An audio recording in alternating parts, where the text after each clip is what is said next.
Hey everyone, welcome back to Techie Dialogue. In today's video, we're going to show you how to get rid of the capture button on Roblox. If that little button keeps getting in your way, don't worry, we've got a simple fix for you.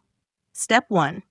While inside any Roblox game, open the hamburger menu, which is the icon with 3 horizontal lines located at the top of the screen.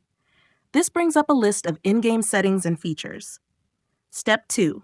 In the menu, look for the Captures option. This is the feature that allows you to take screenshots and videos while playing. Step 3. If the Captures option is turned on, simply toggle it off. This will remove the capture button from your screen during gameplay. Step 4. Exit the menu and return to your game.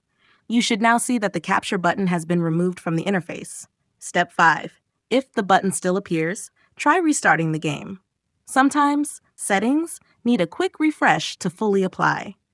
Thanks for watching, and don't forget to subscribe to Techie Dialogue for more helpful tips.